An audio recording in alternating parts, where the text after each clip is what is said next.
Eu estava parada no saguão do Aeroporto Internacional de Guarulhos, com a mala aos meus pés, olhando o painel de voos enquanto meu coração despencava no peito.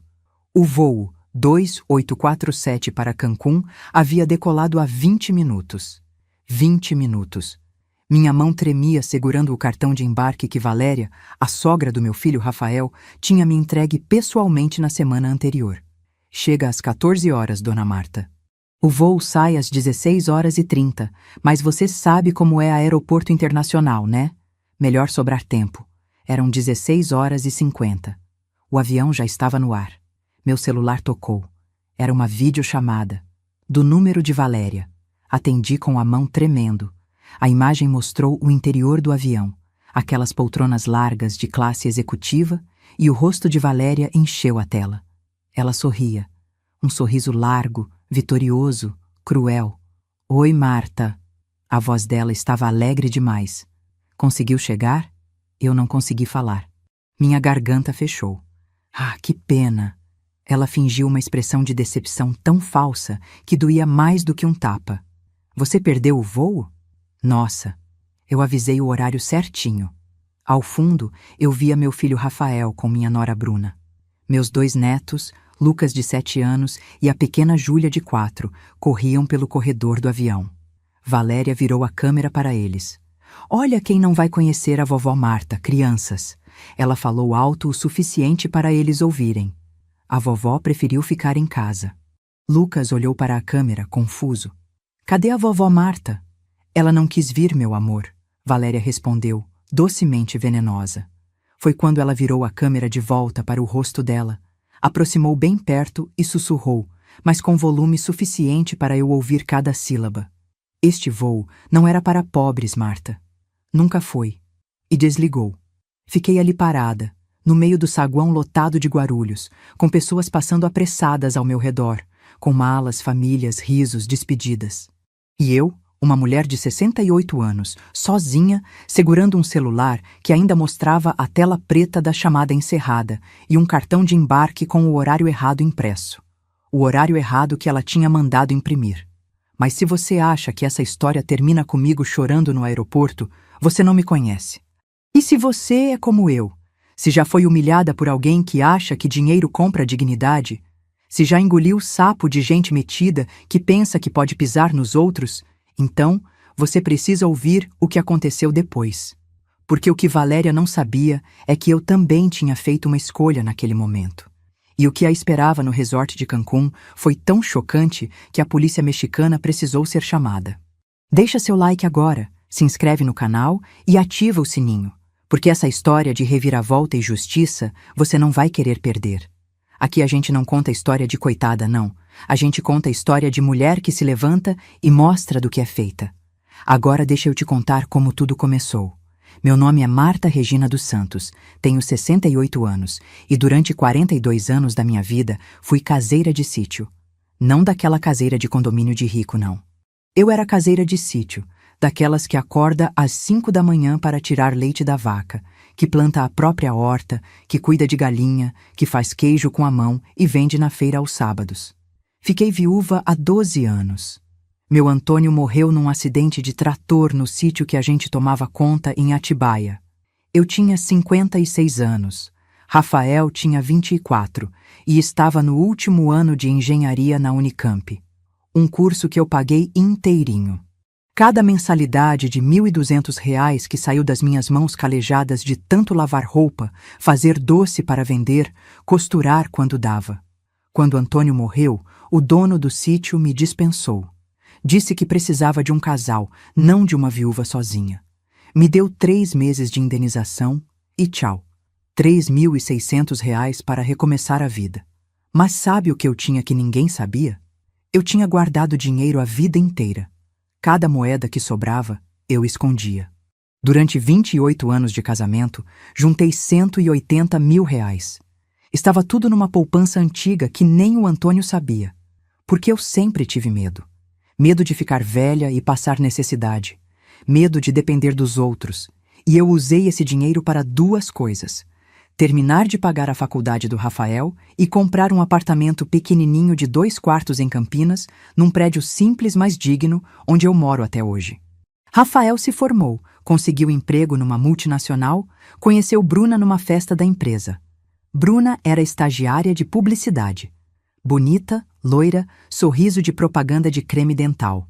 E a mãe dela, Valéria, era exatamente o que você está imaginando. Empresária, divorciada de um médico, morando num apartamento de 300 metros quadrados no Cambuí, dirigindo um BMW. Desde o primeiro dia, Valéria me olhou de cima para baixo, literalmente. Foi no aniversário de noivado do Rafael e da Bruna, num restaurante chique que ela insistiu em pagar. Eu cheguei de ônibus, com uma roupa simples mas limpa, um vestido florido que eu mesma tinha costurado. Valéria estava de salto alto, roupa de marca, cabelo escovado, unhas feitas. Ela estendeu a mão para cumprimentar, mas nem apertou direito. Só encostou as pontas dos dedos nos meus, como se tivesse medo de pegar algo. Você deve ser a mãe do Rafael, ela disse, com um sorriso que não chegava nos olhos. A Bruna me falou tanto de você. E então veio a frase que eu nunca esqueci. Que bom que você conseguiu vir. Ônibus é tão difícil aos domingos, né? Ela não perguntou. Ela afirmou, como se já soubesse. Como se eu não pudesse ser nada além daquela mulher pobre que veio de ônibus. E o pior, ela estava certa. Eu tinha vindo de ônibus mesmo, mas o que ela não sabia é que eu escolhi vir de ônibus. Porque eu tinha 120 mil reais ainda guardados naquela poupança. Porque eu não precisava provar nada para ninguém.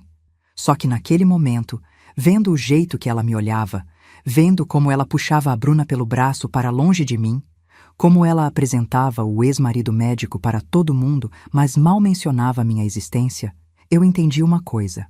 Para Valéria, eu não era a mãe do noivo. Eu era a empregada que tinha ousado sentar na mesma mesa. E essa mulher ia fazer de tudo para me colocar no meu lugar.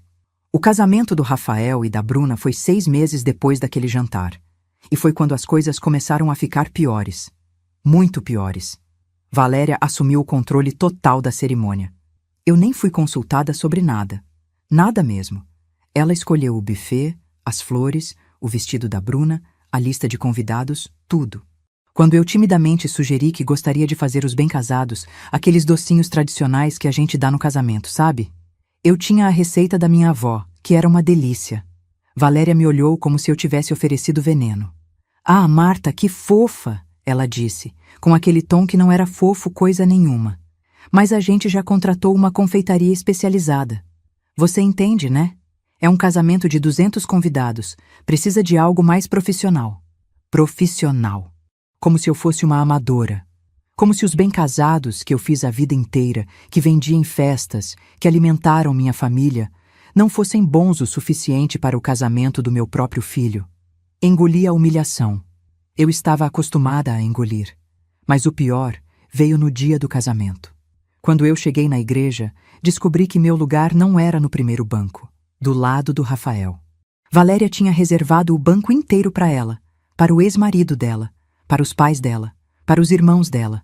Eu fui colocada no terceiro banco. Terceiro. Atrás da família da noiva e atrás de não sei quem mais.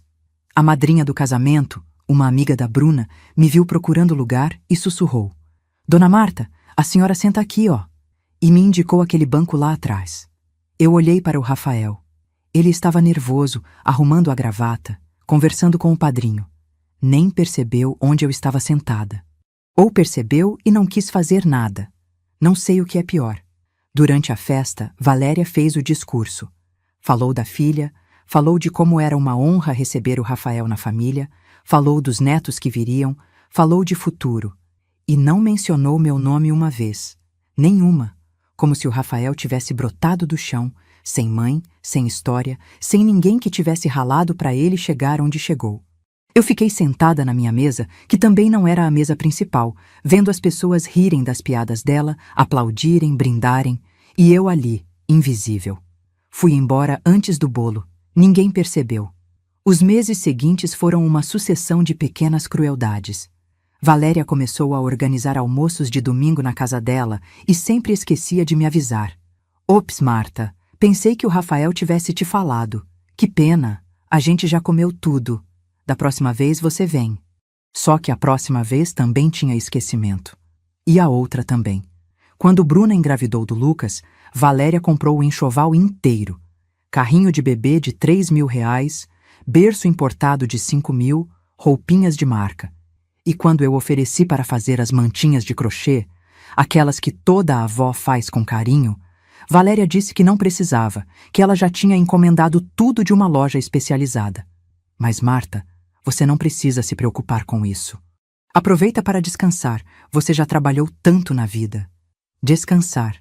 Ela dizia isso como se eu fosse um cavalo velho que precisava ser colocado para pastar. Mas eu não disse nada, porque eu queria estar perto dos meus netos. Eu queria fazer parte da vida do meu filho. Então eu engolia, sempre engolindo. O Lucas nasceu. Eu segurei ele pela primeira vez 3 dias depois que ele saiu da maternidade. Valéria tinha ficado na casa deles durante a primeira semana inteira, ajudando com tudo. Quando eu finalmente fui visitar, levando uma marmita de frango com quiabo que o Rafael adorava desde pequeno, Valéria estava sentada na sala, com o Lucas no colo, dando mamadeira. Oi, Marta! Entre, entre! Olha como ele está grandinho já! Quer pegar? Peguei meu neto. Ele era quente, cheirava a leite e talco e meu coração quase explodiu de amor. Mas eu só fiquei com ele 5 minutos. Valéria disse que era a hora da troca de fralda e já pegou ele de volta. Deixa que eu troco, Marta. Você não está acostumada com essas fraldas modernas. É tudo diferente agora. Como se eu não tivesse trocado 1000 fraldas do Rafael. Como se eu não soubesse cuidar de bebê. Mas o pior ainda estava por vir. Conforme o Lucas crescia, eu percebia que ele mal me conhecia. Porque toda vez que eu ia visitar, era visita rápida. 1 hora, 2 no máximo. Mas Valéria ficava dias. Passava o fim de semana inteiro. Levava o Lucas para a casa dela. E quando a Júlia nasceu, 3 anos depois, foi a mesma coisa. As crianças cresceram chamando a Valéria de vovó. Me chamavam de Dona Marta. Dona. Como se eu fosse a vizinha, não a avó. Eu corrigi uma vez. Amor, pode me chamar de vovó. Sou a vovó Marta. O Lucas, que tinha uns 4 anos na época, olhou para a mãe, confuso. Mas a vovó é a vovó Valéria, ele disse. Bruna riu sem graça. Ah, filho, você tem 2 vovós. A vovó Valéria e a vovó Marta. Mas o Lucas balançou a cabeça. Não, a vovó é a vovó Valéria. Você é a Dona Marta. E saiu correndo para brincar. Bruna me olhou com pena. Desculpa, sogra. Criança, né? Mas eu sabia que não era só criança. Era o que eles ouviam em casa. Era o jeito que eu era apresentada, tratada, colocada de lado. Valéria era a vovó. Eu era a Dona Marta. A diferença entre família e visita. Teve um dia que marcou muito.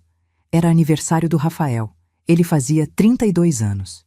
Eu liguei de manhã cedo para dar parabéns. Meu filho, parabéns. Feliz aniversário. Posso levar um bolo aí mais tarde? A voz dele estava estranha. Animada demais, forçada. Oi, mãe. Obrigado. Olha, hoje vai ser meio corrido. A Valéria organizou um almoço aqui em casa. Vai ter bastante gente. Eu senti o estômago apertar. Um almoço, no aniversário do meu filho. E eu não sabia. Que horas é o almoço? Perguntei, tentando manter a voz firme. 12:30. Mas mãe, vai estar cheio, sabe como é. Tem os amigos da Bruna, o pessoal do trabalho, a família da Valéria, vai estar apertado. Tradução. Você não é bem-vinda. Rafael? Eu falei, e minha voz saiu mais dura do que eu queria. É seu aniversário. Eu sou sua mãe. Eu não fui convidada? Silêncio do outro lado. Um silêncio longo, pesado, constrangido. Não é que você não foi convidada, mãe. É que o espaço é pequeno e a Valéria já tinha organizado tudo e eu não quis criar caso, sabe? Deixa, eu interrompi. Deixa pra lá. Eu entendi. Parabéns, filho. E desliguei antes que ele ouvisse minha voz quebrar.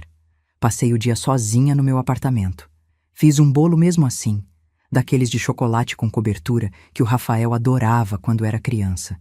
Coloquei 32 velinhas. Cantei parabéns sozinha na minha cozinha. Apaguei as velas, imaginando meu filho lá, na casa dele, cercado de gente, comemorando. Sem a mãe. À noite, ele me mandou uma mensagem. Mãe, desculpa por hoje. Amanhã eu passo aí para te ver, levo as crianças. Não respondi. No dia seguinte, ele não apareceu. Nem mandou mensagem explicando. Simplesmente não apareceu. Passaram-se 3 semanas até eu ver meus netos de novo. 3 semanas. E quando finalmente o Rafael apareceu, foi rápido. Chegou, ficou meia hora, as crianças mal brincaram comigo porque estavam cansadas, e foram embora. Eu comecei a entender que estava perdendo meu filho. Não para outra mulher, para outra mãe. A Valéria estava tomando o lugar que era meu.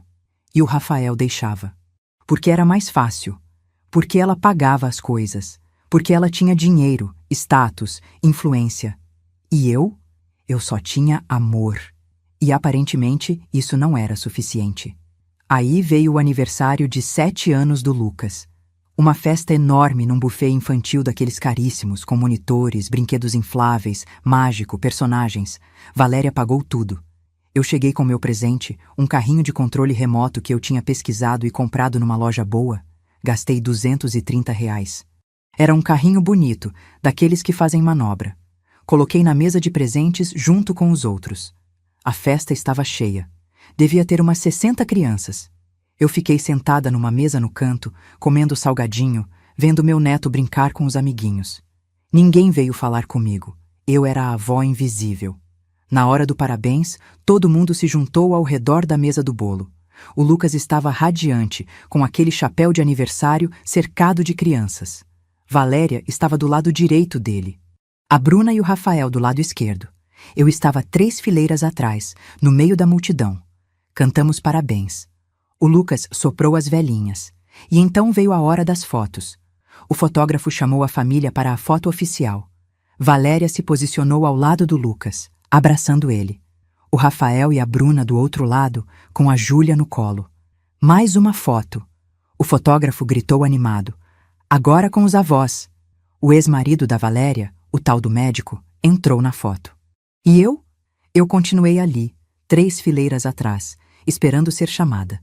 Ninguém me chamou. Ninguém olhou para trás procurando pela outra avó. Tiraram 15 fotos da família. Em nenhuma delas eu apareci. Quando a festa acabou, eu ajudei a recolher os presentes para levar para o carro. Foi quando eu vi. Meu carrinho de controle remoto estava largado embaixo da mesa, ainda embrulhado, mas todo amassado porque as crianças tinham pisado em cima durante a festa. Peguei ele, alisando o papel de presente rasgado. O Rafael apareceu carregando sacolas. Mãe, deixa que eu levo isso para o carro. Dei o presente para ele. Ele olhou, viu que estava amassado e colocou junto com as outras coisas, sem falar nada. Mais tarde, eu soube que o Lucas nem abriu meu presente. Valéria tinha dado para ele um videogame novo, daqueles de última geração, que custava R$ 2.500. Meu carrinho de R$ 230 ficou esquecido num canto do quarto dele. Foi 2 semanas depois dessa festa que a Valéria apareceu com a ideia da viagem. Era um sábado. Eu tinha ido almoçar na casa do Rafael e da Bruna, uma daquelas raras ocasiões em que eu era lembrada. Valéria também estava lá. Ela chegou com aquela empolgação exagerada, batendo palma. Gente, eu tive uma ideia maravilhosa. Vamos todos para Cancún nas férias de julho. Eu já olhei, tem um resort all-inclusive incrível, com clube infantil para as crianças, spa, tudo. A Bruna pulou de alegria. Sério, mãe? Cancún? Sério. E olha, eu faço questão de pagar a viagem de todo mundo. Passagem, hotel, tudo. Quero que seja uma viagem em família inesquecível. O Rafael sorriu daquele jeito que eu não via há tempos. Caramba, Valéria, isso é muito generoso. As crianças vão amar. Foi quando a Valéria olhou para mim. Pela primeira vez na conversa inteira, ela olhou para mim. E você, Marta? Quer ir?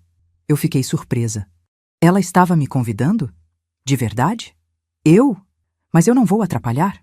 Atrapalhar o quê, Marta? É uma viagem em família. E você é família, óbvio. Ela sorriu. Aquele sorriso que eu já conhecia. Mas naquele momento, eu quis acreditar que era sincero. Eu aceitei. Durante as semanas seguintes, a Valéria organizou tudo. Ela me mandava mensagens no WhatsApp com atualizações. Já comprei sua passagem, Marta. Já reservei seu quarto no resort. Você vai adorar. Tem vista para o mar. Eu estava empolgada. Pela primeira vez em anos, eu me sentia incluída. Ia ser uma semana inteira com meus netos. Ia poder nadar na piscina com eles, fazer castelo de areia, contar história antes de dormir. Eu até comprei roupa de banho nova, um maiô discreto que custou R$ 120 e uma saída de praia bonita. Gastei quase R$ 400 em roupas para a viagem. Eu queria estar apresentável. Não queria passar vergonha perto da Valéria. Uma semana antes da viagem, a Valéria apareceu na minha casa. Ela nunca tinha ido na minha casa, nem sabia direito onde eu morava. Mas ela apareceu num sábado de manhã com uma pasta na mão. Oi, Marta, vim trazer seus documentos de viagem. Entrei com ela no meu apartamento pequeno. Vi o jeito que ela olhou em volta. Para as minhas coisinhas simples, meus móveis velhos, minha TV pequena na sala. Ela não disse nada, mas o olhar disse tudo. Sentamos na mesa da cozinha. Ela abriu a pasta e tirou um envelope. Aqui está, ela disse, entregando para mim. Seu cartão de embarque, o voucher do hotel, tudo certinho. Eu olhei os papéis. Voo 2847 da Latam, saindo de Guarulhos no dia 15 de julho. Mas não tinha horário. Só o número do voo e a data. Valéria percebeu minha confusão. O voo sai às 16h30, Marta. Mas você precisa estar lá às 14 horas, tá bom? Aeroporto internacional é complicado. Tem que fazer check-in, despachar mala, passar pela imigração, tudo isso demora. Melhor sobrar tempo do que faltar. Eu anotei tudo num papelzinho. 14 horas em Guarulhos, voo às 16h30. Ela me deu instruções detalhadas de como chegar, onde era o balcão da Latam, tudo. Estava sendo tão atenciosa, tão prestativa. Eu devia ter desconfiado, mas eu queria tanto acreditar que ela estava sendo genuína, que finalmente estava me aceitando, que não questionei nada. Valéria se levantou para ir embora. Ah, e Marta, uma coisinha. A gente vai estar em classe executiva, mas você vai em classe econômica, tá bom? É que a classe executiva estava muito cara, e como você está acostumada com mais simplicidade, achei que fazia mais sentido. Você se importa? Claro que eu me importei. Mas o que eu ia dizer? Que eu queria luxo? Que eu merecia estar junto com eles? Eu não tinha pago nada, ela que estava bancando tudo. Então eu só balancei a cabeça. Não, claro que não me importo. Ela sorriu. Ótimo. A gente se vê no aeroporto então. Até lá. E foi embora. Os dias seguintes foram uma ansiedade só. Eu arrumei minha mala 3 vezes. Conferi os documentos 15 vezes. O passaporte estava válido. Tinha tirado ele há 2 anos quando cogitei fazer uma excursão para a Argentina, que acabou não saindo. Chequei o dinheiro. Tinha separado R$ 1.500 em dólar para gastos pessoais na viagem. Era minha reserva de emergência, mas eu queria poder comprar um sorvete para os netos, um presentinho, essas coisas. Na noite antes da viagem, quase não dormi. Acordei às 5 da manhã do dia 15 de julho. O voo era às 16h30, eu tinha que estar lá às 14 horas. Calculei tudo. De Campinas para Guarulhos eram umas 2 horas de ônibus. Peguei o ônibus das 10h30. Chegaria umas 12h30. 1 hora no máximo. Perfeito. Sobrava tempo. Estava tudo planejado. Cheguei em Guarulhos 12h50. O aeroporto estava cheio, como sempre. Aquela multidão de gente apressada. Malas, avisos no alto-falante. Fui direto para o balcão da Latam, como a Valéria tinha me orientado. Apresentei meu passaporte e o cartão de embarque para a moça do check-in. Ela olhou na tela do computador, franziu a testa, olhou de novo. Desculpa, senhora. Esse voo já partiu. Como assim partiu? Eu falei, com o coração começando a acelerar. O voo é às 16h30. Ela virou a tela para mim. Não, senhora. O voo do 1847 para Cancún partiu às 14h50. Já está no ar. Olhei para o relógio. Era 1h05. O voo já tinha saído. Não, eu falei, a voz saindo trêmula. Tem que haver um engano. Me falaram que era às 16h30. Quem te falou isso? A moça perguntou, ainda olhando a tela. A minha, eu nem consegui terminar a frase. A sogra do meu filho. Ela que me deu o cartão de embarque. A moça pegou meu cartão e olhou com atenção. Esse cartão de embarque foi impresso com o horário errado. Olha aqui, ó. Ela mostrou. No cantinho, em letras minúsculas, estava escrito o número do voo e a data. Mas onde deveria estar o horário de embarque, havia apenas um traço, como se tivesse sido apagado, ou nunca tivesse sido impresso. Alguém te deu um cartão de embarque sem o horário, ela disse, devolvendo o papel para mim. E te passou a informação errada. O voo sempre foi às 14h50, não às 16h30. Foi nessa hora que eu entendi. A Valéria tinha feito de propósito. Ela tinha me dado um papel sem horário. Tinha me dito o horário errado. Tinha feito eu chegar 2 horas depois da decolagem. Ela tinha me enganado. E estava naquele momento num avião indo para Cancún com minha família. Sem mim. Senti minhas pernas fraquejarem. A moça do balcão me pegou pelo braço. A senhora quer sentar? Tem uma cadeira aqui. Sentei. Fiquei ali, tentando processar. Ela tinha planejado. Tinha vindo na minha casa, tinha me entregado aquele papel, tinha me dado as instruções, tudo calculado para eu perder o voo, para eu ficar aqui, e eles irem embora. Foi quando meu celular tocou. Videochamada. Valéria. E foi quando ela me disse aquilo. Este voo não era para pobres, Marta. Nunca foi. Desliguei o telefone. Fiquei ali sentada, no meio do aeroporto, com pessoas passando por mim, com malas sendo arrastadas, com anúncios de voo, com tudo acontecendo ao meu redor. E eu, parada, congelada, humilhada. Mas então algo mudou dentro de mim. Não foi raiva, não foi tristeza, foi uma clareza fria e absoluta. Eu tinha 120 mil reais guardados. Eu tinha passaporte. Eu tinha cartão de crédito com limite bom. E eu tinha algo que a Valéria não sabia que eu tinha. Eu tinha a escritura do apartamento onde o Rafael morava, porque fui eu que dei a entrada. Há 8 anos atrás, quando o Rafael e a Bruna casaram e queriam comprar um apartamento, mas não tinham todo o dinheiro, eu dei 70 mil reais de entrada e coloquei meu nome junto na escritura.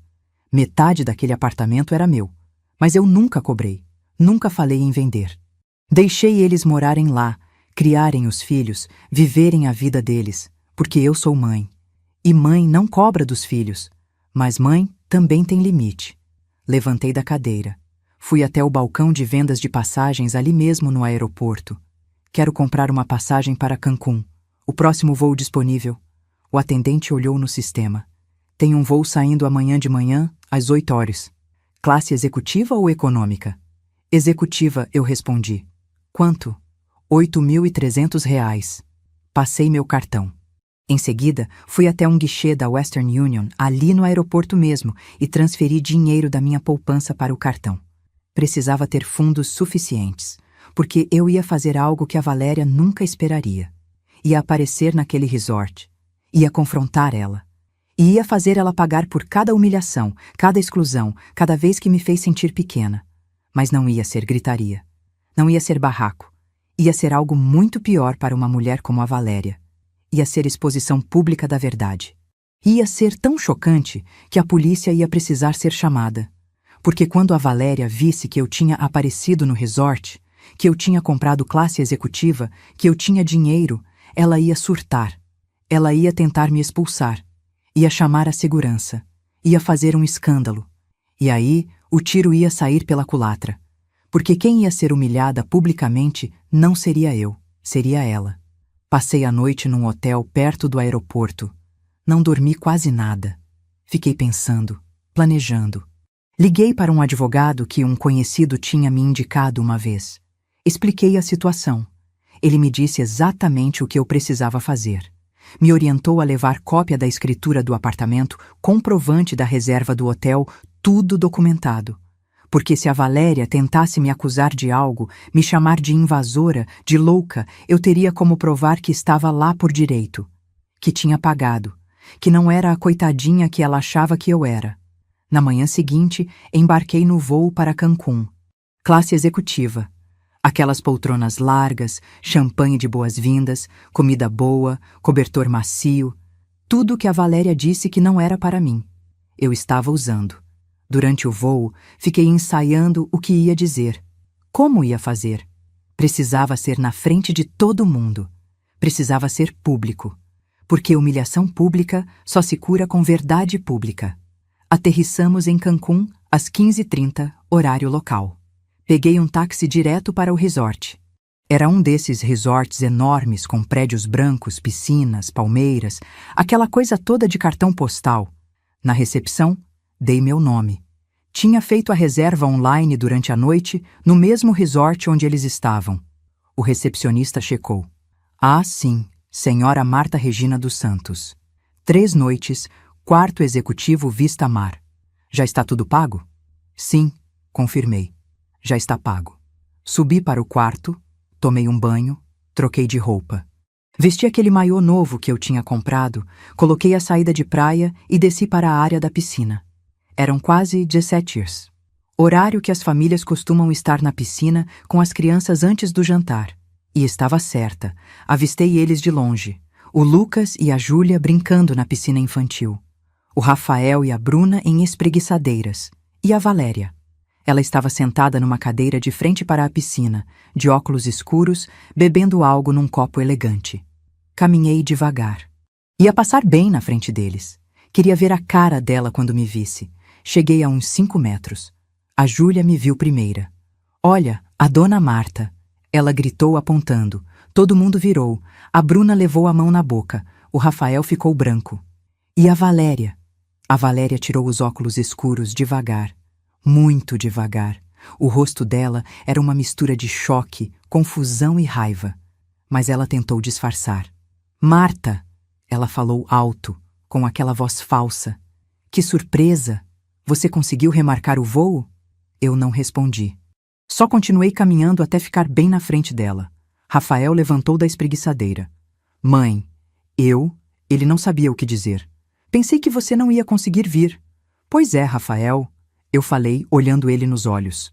Sua sogra me passou o horário errado. De propósito, para eu perder o voo. Silêncio. As crianças pararam de brincar. Outros hóspedes ao redor começaram a prestar atenção.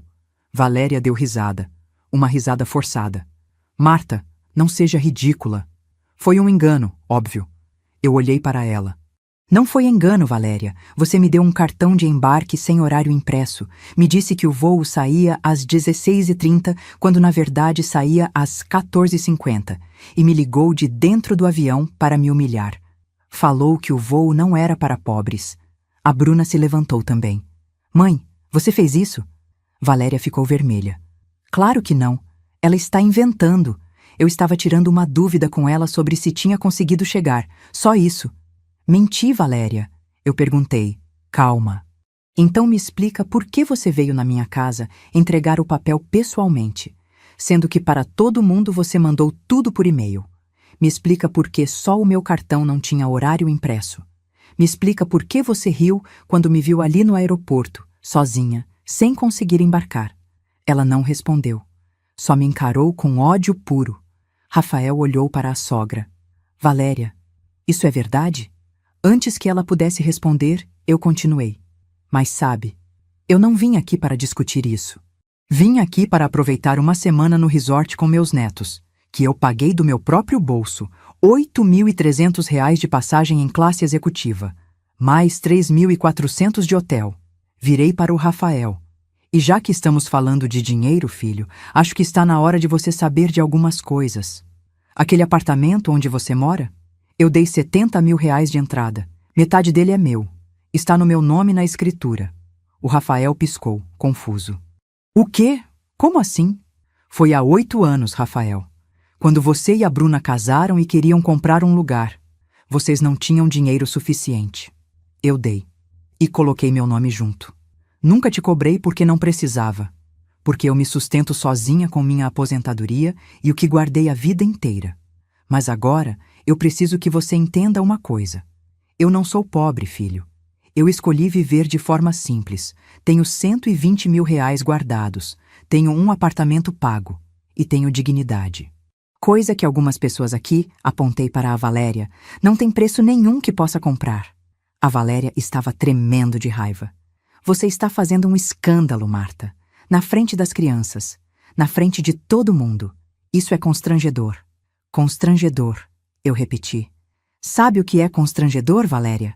É ser excluída das fotos de família, é ser chamada de dona em vez de vovó, é ser colocada no terceiro banco no casamento do próprio filho. É descobrir que a viagem em família foi planejada para me deixar de fora desde o início. Isso é constrangedor. Foi quando ela perdeu completamente o controle. Ela se levantou da cadeira, gritando: "Você não tem o direito de estar aqui. Essa viagem era para a família.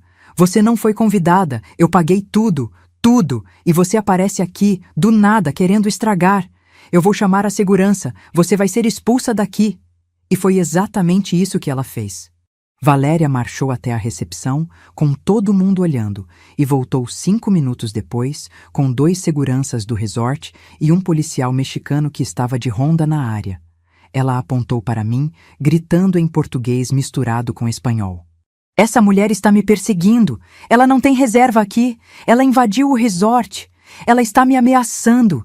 Quero que seja retirada imediatamente!"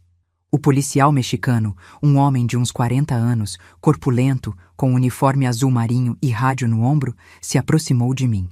Com calma, ele perguntou em espanhol: "Senhora, usted tiene reserva aqui? Você tem reserva aqui?"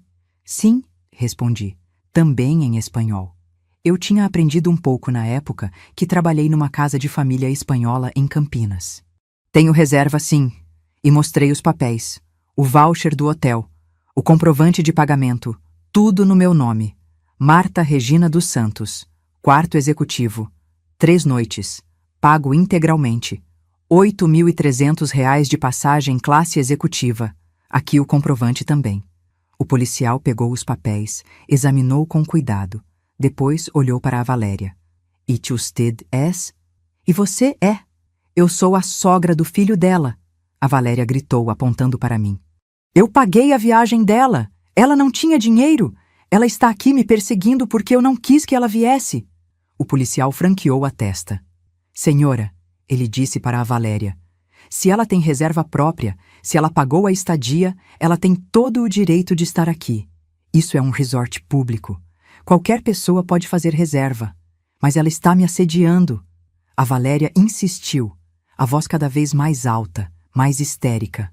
"Ela apareceu do nada, está fazendo escândalo, está me acusando de coisas, quero que ela seja retirada." O policial olhou ao redor. Os outros hóspedes estavam todos parados, olhando. Algumas pessoas tinham tirado os celulares e estavam filmando. "Senhora", ele disse para a Valéria, com aquela paciência profissional de quem já lidou com muito turista descontrolado, "a única pessoa fazendo escândalo aqui é você. A senhora está gritando, perturbando os outros hóspedes. Se alguém vai ser convidado a se retirar, vai ser a senhora." Valéria ficou roxa. "Como assim? Eu paguei essa viagem. Eu tenho direito de estar aqui." "Todo mundo tem direito de estar aqui, senhora, incluindo ela. E se a senhora continuar com esse comportamento, vou ter que pedir que se acalme ou vou precisar escoltá-la para fora da área comum." Silêncio. Um silêncio pesado, constrangedor. A Valéria olhou em volta, para as pessoas filmando. Para o Rafael e a Bruna, que estavam parados, sem saber o que fazer. Para as crianças, assustadas. Para mim. E então ela fez algo que eu nunca vou esquecer. Ela começou a chorar. Não aquele choro bonito de novela. Foi um choro feio, desesperado, de quem perdeu o controle completamente. Ela caiu de joelhos ali mesmo, na beira da piscina, soluçando. Eu só queria uma viagem em família. Eu só queria que fosse perfeito. E ela aparece aqui para estragar tudo. O policial suspirou. Olhou para mim. "Senhora, você quer fazer alguma queixa formal contra ela?" Eu poderia. Poderia processar ela por sabotagem, por dano moral, por tudo. Mas olhei para aquela mulher ali, de joelhos, chorando, patética, e senti pena. "Não, oficial. Não vou fazer queixa, só quero ficar no meu quarto, aproveitar o resort que eu paguei e ficar em paz." Ele assentiu. "Muito bem." E olhou para a Valéria. "A senhora vai se acalmar? Vai conseguir se comportar? Ou preciso levá-la para a delegacia para esfriar a cabeça?" A Bruna correu até a mãe, ajudou ela a levantar. "Mãe, para. Por favor. Vamos para o quarto. Vamos conversar. Para com isso. Valéria se levantou, ainda chorando, e saiu apoiada na Bruna. O Rafael ficou parado, sem saber se ia comigo ou com elas. As crianças estavam assustadas. O policial se virou para os outros hóspedes. Tudo bem, pessoal. Podem voltar para as atividades. Não há nada para ver aqui. E foi embora. Eu fiquei ali, parada, com as pernas tremendo. Tinha acontecido. O escândalo. A polícia sendo chamada. A Valéria se humilhando publicamente. Tudo o que eu tinha imaginado. Mas agora, vendo as crianças assustadas, vendo meu filho perdido, eu me perguntei se tinha valido a pena. Rafael se aproximou de mim. Mãe, eu não sei o que dizer. Ele estava com os olhos vermelhos, a voz embargada. Eu juro que não sabia que ela tinha feito aquilo. Do horário. Eu juro. Eu sei, filho. Você não sabia, mas você também nunca perguntou por que eu sempre ficava de fora. Nunca se importou em me incluir de verdade. Ele baixou a cabeça. Você está certa. Eu fui um péssimo filho. Eu deixei a Valéria mandar, deixei você ser tratada como menos, deixei as crianças crescerem sem te conhecer direito. E eu sinto muito, muito mesmo. Olhei para ele, para aquele homem de 34 anos que eu criei sozinha, que eu paguei faculdade, que eu amei mais do que tudo. E vi um menino perdido. Rafael, eu não vim aqui para te machucar. Vim porque cansei de ser invisível, cansei de aceitar migalhas. Eu mereço respeito, mereço ser tratada como avó, como mãe, como gente. Ele assentiu. Eu sei. E a partir de agora vai ser diferente. Eu prometo. A Bruna voltou. A mãe dela tinha subido para o quarto. Estava deitada, tomando um calmante. Sogra, ela disse com os olhos inchados de chorar. Me desculpa. Por tudo. Pela forma que você foi tratada. Pela minha mãe. Por eu ter deixado. Eu fui covarde. Eu devia ter imposto limites, devia ter te defendido. E não fiz. Aceitei o pedido de desculpas com um aceno de cabeça. Agora não adianta chorar pelo leite derramado. Agora a gente precisa decidir o que vai fazer daqui para frente. Porque eu não vou mais aceitar ser tratada daquele jeito. Ou vocês me respeitam, me incluem de verdade, ou eu saio da vida de vocês. Para sempre. E dessa vez, não é ameaça. É decisão. Passamos o resto da tarde conversando. Eu, o Rafael e a Bruna. Conversamos sobre tudo. Sobre os anos de exclusão. Sobre como a Valéria tinha controlado tudo. Sobre como eles tinham deixado. E sobre como ia ser a partir de agora. Estabelecemos regras. Almoços de domingo revezados. Visitas às duas avós de forma equilibrada. As crianças me chamando de vovó, não de dona. Fotos de família com todo mundo, sem mais exclusões. E a Valéria? Ela ia ter que aprender a dividir, a não controlar, a respeitar ou ia ficar de fora. Nos dias seguintes no resort, as coisas foram estranhas. A Valéria me evitava completamente. Quando a gente se cruzava no corredor ou na área comum, ela desviava o olhar e passava rápido. Não trocamos uma palavra. Mas com o Rafael, a Bruna e as crianças, foi diferente. Eles começaram a me procurar. De verdade. No segundo dia, o Lucas veio correndo até mim na piscina. Vovó Marta, você quer brincar de Marco Polo com a gente? Vovó. Ele me chamou de vovó. Meu coração inchou. Claro, meu amor, vamos brincar. Passamos a tarde inteira brincando. Eu, o Lucas, a Júlia, o Rafael e a Bruna. A Valéria ficou sentada na cadeira dela, sozinha, olhando. No terceiro dia, a Júlia pediu para eu colocar ela para dormir. Ela queria que eu contasse uma história. Contei a história dos 3 porquinhos, fazendo todas as vozes, soprando para imitar o lobo. Ela riu tanto. No final, ela me abraçou e disse: Eu te amo, vovó. Chorei. Chorei ali mesmo, com aquela criança nos meus braços. Porque era tudo o que eu sempre quis. Ser reconhecida, ser amada, ser avó. No quarto dia, aconteceu algo que eu não esperava. Estava na área do spa. Tinha marcado uma massagem, um luxo que eu raramente me permito. Quando saí da sala de massagem, relaxada, com aquele cheiro de óleo essencial ainda na pele, vi a Valéria. Ela estava sentada na área de espera do spa, sozinha. Quando me viu, ela levantou. Podemos conversar? Hesitei, mas concordei. Fomos para uma área mais reservada, perto da sauna. Ficamos em pé, uma de frente para a outra. Ela começou, e a voz dela não era mais aquela voz arrogante. Estava cansada, quebrada. Eu não devia ter feito aquilo. Do horário. Foi cruel. Olhei nos olhos dela. Foi. E não foi só isso, Valéria. Foram anos de pequenas crueldades. Ela suspirou. Eu sei. Ela parou, escolhendo as palavras. Eu sempre tive medo. Medo? De quê? De você, ela admitiu. Porque você é o que eu nunca fui. Você criou seu filho sozinha, com nada, e ele te ama. Eu tive tudo. Dei tudo para a Bruna. E ela nem gosta muito de mim, sabe? Ela me tolera. Me obedece porque eu pago as coisas. Mas amor? Amor de verdade? Acho que ela não tem. Fiquei surpresa com a honestidade. Valéria, você acha que dinheiro substitui presença? Substitui afeto? Eu sei que não, ela disse, baixo. Mas foi o que eu aprendi a fazer. Foi como minha mãe fez comigo. Comprar amor. E agora eu estou velha, estou sozinha e estou repetindo o mesmo erro com meus netos. Pela primeira vez, eu vi a Valéria como uma pessoa. Não como vilã. Como uma pessoa quebrada, tentando controlar porque tem medo de ser abandonada. Não justificava o que ela fez, mas explicava. Valéria, se você quer mudar, precisa começar pedindo desculpa de verdade.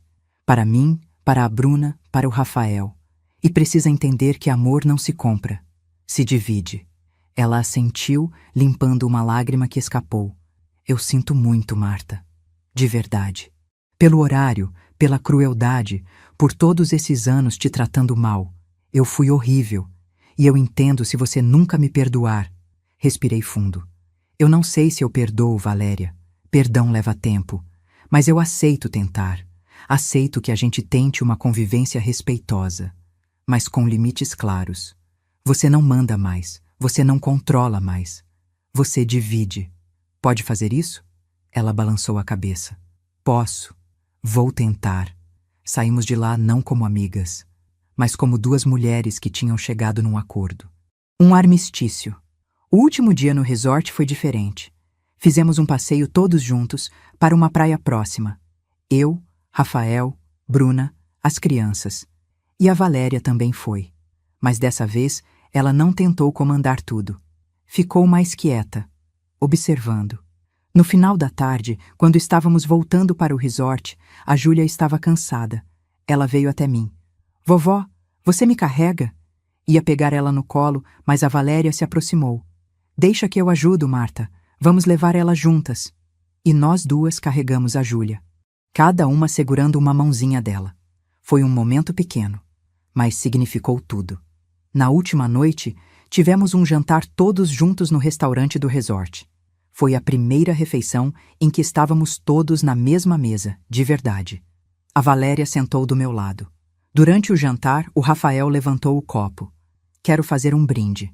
Para minha mãe, que me ensinou o que é ter dignidade, que me mostrou que amor não se compra, se conquista. E que teve a coragem de vir até aqui, de enfrentar tudo para exigir o respeito que sempre mereceu. Mãe, eu te amo. E eu prometo que daqui para frente você vai ser tratada como deve. Como avó, como mãe, como família. Brindamos. E pela primeira vez em anos, eu me senti parte daquela família. De verdade. A Valéria também ergueu o copo, com a mão tremendo um pouco. Eu também quero dizer uma coisa. Marta, eu passei anos te tratando mal porque eu tinha medo. Medo de não ser suficiente. Medo de ser substituída. Mas eu aprendi algo nesses dias. Aprendi que tem espaço para as duas, que amor não é competição, e que eu fui uma tola por achar que dinheiro comprava mais amor do que presença, do que carinho, do que verdade. Me desculpa. De coração. E olhando para os meus netos, ela continuou. Lucas, Júlia, vocês têm duas vovós, e isso é uma bênção, porque quanto mais amor, melhor. A partir de hoje, a vovó Valéria e a vovó Marta vão estar juntas nas fotos, nos almoços, nas festas. Porque vocês merecem ter as duas. O Lucas perguntou, inocente. Mas vocês são amigas agora? A Valéria e eu nos olhamos. Ainda não, eu respondi, honesta. Mas estamos tentando. E às vezes tentar já é um bom começo. No dia seguinte, voltamos para o Brasil. Dessa vez, todos no mesmo voo. A Valéria fez questão de trocar meu assento para ficar junto com eles na classe executiva. Durante o voo, ela me deu um envelope. O que é isso? Abri. Era um cheque. De R$70 mil. Referente ao que você colocou no apartamento do Rafael. Com juros. Eu não quero seu dinheiro, Valéria. Eu sei, mas eu quero que você aceite. Não como pagamento, como reconhecimento do que você fez pelo seu filho. E como pedido de desculpas. Por tudo. Olhei para o cheque. Era muito dinheiro. Podia investir, viajar, fazer coisas que eu sempre quis. Mas mais do que o dinheiro, era o que ele representava. Respeito. Aceitei. Obrigada. Voltamos para a rotina em Campinas. Mas as coisas tinham mudado. Agora, os almoços de domingo eram revezados. Uma semana na casa deles, outra semana eu cozinhava no meu apartamento. As crianças passaram a ir na minha casa aos sábados de tarde. Eu ensinava a Júlia a fazer bolo. Ensinava o Lucas a jogar dama. Coisas simples, mas que construíam memórias. A Valéria continuava presente, mas agora tinha espaço para as duas. Não era perfeito. Ainda tinha momentos de tensão. Ela ainda tentava controlar às vezes, e eu tinha que lembrar ela dos limites. Mas era real. Era respeitoso. 3 meses depois da viagem, no aniversário da Júlia, teve festa de novo. Dessa vez, quando chegou a hora da foto de família, o fotógrafo chamou. Vamos lá, a família toda. E a Bruna olhou para os lados. Cadê as vovós? As duas. Eu e a Valéria nos posicionamos, uma de cada lado das crianças. E tiramos a foto. Juntas. Naquela foto, eu estou sorrindo. Um sorriso verdadeiro. Porque finalmente, depois de tantos anos, eu não era mais invisível. Eu era a vovó Marta. E isso era tudo o que eu sempre quis. Hoje, quando olho para trás, para aquele dia no aeroporto, para a humilhação que senti quando a Valéria me ligou do avião, eu não sinto mais raiva. Sinto gratidão, porque foi aquilo que me fez reagir. Foi aquilo que me fez exigir respeito. Se ela não tivesse feito aquela crueldade final, eu talvez tivesse continuado aceitando migalhas para sempre. Mas ela fez. E eu me levantei. E mostrei que uma mulher de 68 anos, que trabalhou a vida inteira com as mãos, que criou filhos sozinha, que guardou dinheiro moeda por moeda, vale tanto quanto qualquer outra pessoa. Dinheiro não compra dignidade. Não compra caráter. Não compra o direito de humilhar ninguém. E quando a Valéria tentou me expulsar daquele resort, quando ela chamou a polícia achando que eu seria arrastada para fora como uma invasora, ela não esperava que o tiro fosse sair pela culatra. Que o policial fosse ver minha reserva em classe executiva, meus comprovantes de pagamento, minha dignidade intacta, e que ela, sim, é que seria a humilhada. Foi o castigo perfeito. Não precisei gritar, não precisei xingar, só precisei existir com dignidade. E isso foi o suficiente para ela desmoronar. Para todo mundo ver quem ela realmente era por baixo daquela fachada de dinheiro e arrogância. E se você está me ouvindo agora, se você já passou por algo parecido, se já foi excluída, desvalorizada, colocada de lado, eu quero que você saiba de uma coisa. Você merece respeito. Você merece ser tratada com dignidade. E se as pessoas ao seu redor não te dão isso, você tem o direito de exigir. Ou de ir embora. Porque a gente não precisa aceitar migalhas. A gente não precisa se curvar. A gente pode se levantar, erguer a cabeça e dizer: eu mereço mais do que isso. E ir buscar. Não importa quantos anos você tem. Não importa quanto dinheiro você tem ou não tem. Não importa se as pessoas acham que você é menos por causa da sua origem, do seu trabalho, da sua vida simples. O que importa é o que você carrega dentro. E o que eu carrego dentro, ninguém tira. É dignidade. É amor próprio. É a certeza de que eu vali cada sacrifício que fiz, cada dia que acordei cedo, cada mão que calejou, cada lágrima que sequei sozinha. Eu valho. E você também vale.